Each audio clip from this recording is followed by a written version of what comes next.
Sa nakaraang kabanata, nagpakawala ng kanikanyang Riz ang bawat kagandahan, kung saan sinalo naman lahat ito ng binatang si Kuse. At matapos ang nag-aalab na eksena, nagpunta ang binata sa Student Council upang opisyal na ipahayag ang pagsuporta kay Alia. Kung ano ang nangyari pagkatapos, yan ang ihahatid ko sa recap na ito. Matapos ipahayag ang pagka-addict sa anime, agad siyang binati ni Kenzaki bilang bagong miyembro ng Student Council, na nagpahayag pa ng pagtitiwala sa kanyang kakayanan. Humingi ito ng paumanhin dahil sa pag-set up sa kanya, kaya tinanong niya ito kung dahil ba yun sa nagkukulang sila ng miyembro. Sumangayon si President, at mula rito ay ipinagbalita ni Yuki ang tungkol sa exhibition, na nais nitong planuhin kasama ang art class. Gusto rin nitong makasama ang council treasurer na si Alia para sa pagbabudget, na binigyang permiso naman ng dalaga. Dahil dito, agad binigay ni Kenzaki ang green light kaya lumakad na ang dalawa. Tinungo ng mga ito ang isang silid mula sa request ni Alia, na ipinagbigay alam kay Yuki ang kanyang pagtakbo kasama si Kuse. Alam naman ito ni Yuki kaya nagtanong kung yun lang ang pakay ng dalaga. Tumugon ito at wala rin umano siyang kasalanan kaya walang dapat ihingi ng tawad. Naiintindihan naman ito ni Yuki pagkat desisyon iyon ng kapatid, ngunit malungkot nitong sinabi na nanghihinayang siya na hindi siya ang pinili.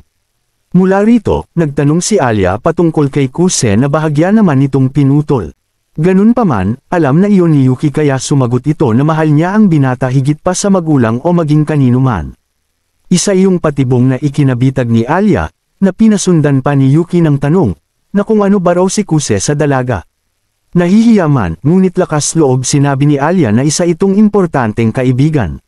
Sunod tinanong ni Yuki kung may pagkagusto siya dito ngunit nag-aalangan siyang umamin, kaya patuloy siyang inusisan ng pesteng kapatid hanggang sa sulok. Ikinainis ito ni Alia kaya sinabing, kahit di pa ako sigurado sa aking pag-ibig, hindi ko isusuko si Kuse sa iyo. Dahil sa determinasyong ito, nagkaroon ng satisfaction si Yuki at sinabing magpatuloy na sila sa lakad. Pero bago makalabas, nag-request ito kay Alia na magtawagan sila sa nickname at pinagbigyan naman ng dalaga. Ikinatuwa iyon ni Yuki habang pilit naman naiisip ni Alia ang mga sinabi. Lumipat ang eksena kay Kuse na kasama ngayon si Masha sa isang paperwork. Ipinasa ng binata ang ginawa ngunit nakitaan iyon ni Masha ng pagkakamali. Dahil dito, ibinigay ni Kuse ang respeto kay Masha dahil sa kagalingan nito sa kanyang posisyon. Samantala, kabaliktaran naman ito kay Chisaki na naligwak sa simpleng gawain. Kaya naman to the rescue ang kasintahang president na ipinagmalaki kay Kuse, ang kagalingan nito pagdating naman sa koordinasyon sa mga club. Sa dako ni Masha, natapos na ito sa gawain kaya ngayon ay inalok si Kuse ng kape. Matapos sumangayon pinapili nito ang binata sa flavor na gusto, kung saan pinili naman nito ang jam. May pagtatakang nagtanong si Kuse na hindi ba raw ay sa winter lang nagkakape sa Russia. Sumagot si Masha na depende iyon sa pamilya, at sa case ng kanyang ina ay nagkakape pa din ito kahit tag-init. Mula rito, nagtanong si Masha kung marami ang alam ng binata sa kanilang bansa, na sumagot namang hindi at nanunood lamang siya ng Russian movies. Ganun pa man, bluff lamang iyon pagkat nag-aral si Kuse ng gusto sa Russia sa pag-aasam na makausap muli ang kababatang Russian. Inihain na ni Masha ang tinimpla at nasarapan naman dito si Kuse, na nagpaalala pa sa kanyang ina na mahilig din sa kape. Nabawi lamang ang kanyang atensyon nang makita si Masha na kumain ng jam bago ang kape. Nagpaliwanag naman ito na depende din yun sa trip ng bawat isa. Tumikim si Kuse ng jam ngunit masyado itong matamis para sa nerd na tulad niya. Dumating sina Yuki at mula sa payapang pagkape ay noindang na naman si Kuse, nang umupo ng napakalapit si Alia sa kanyang tabi. Nang tanungin ito ay sinabi ng dalaga na alinsunod lamang iyon sa pamahiin sa Russia. Duda pa rin si Kuse, kaya nang makita ang kapatid na nakangiti ay alam na may kababalaghan itong ginawa.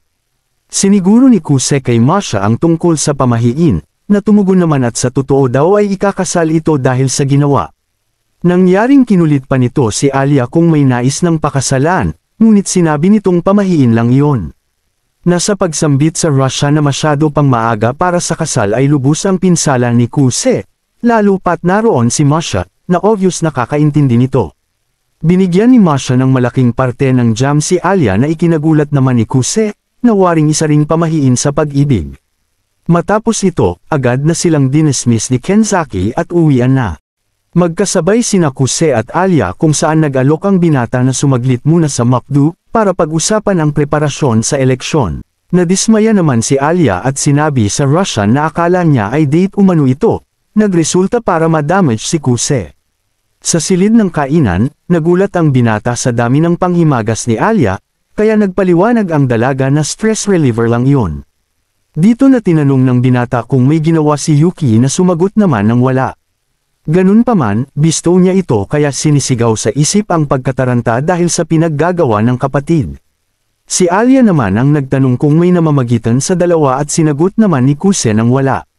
Dito nagpaliwanag ang binata na balat kayo lang ang hinhin ni Yuki at siguradong iniinis lang nito ang dalaga. Matapos ito, seryusong sinabi ni Kuse kay Alia na sa kakayahan nito ngayon ay matatalo ito kay Yuki. Naniguro si Alia ngunit diretso ang binata at talagang malakas raw ang posisyon nito ngayon. Ipinaliwanag niya na sa junior high election kung saan vice siya nito, ay mayroong 12 running mates ngunit kalahati sa mga ito ay umatras dahil sa general meeting. Nagtanong si Alia kung ano yun at sinagot naman ni Kuse na isa iyong debate patungkol sa partikular na issue. At ang resulta nito ang magdidikta ng katayuan ng tumatakbo, kung kaya napapa-address ang iba bago pa mag-eleksyon. Ganun pa man, sinabi ni Kuse na ibang usapan ang eleksyon ngayon, pagkat marami ang naniniwalang matatalo ang mga ito kay Yuki. Dahil sa red flag na ito, nina si Alia na dismayado kay Kuse, lalo pat chill lang ito kahit sa totoo lang ay waring nag-date na rin sila. Binuhos ng dalaga ang stress sa halo-halo, na sa wakas ay umakit sa mata ng binata. Pilit itinago ng dalaga ang pagkadismaya, nang makaisip ito ng isang pag-atake. Nilunsad ni Alia ang isang risk kung saan sinusubuan ang kapareha, na pilit tinatanggihan ngayon ni Kuse. Ganun pa man, sa paspasang pagsayian ng dalaga ay tuluyang napasubo ang binata, nalasap malala ang tamis ng pinsala kasama ng madla.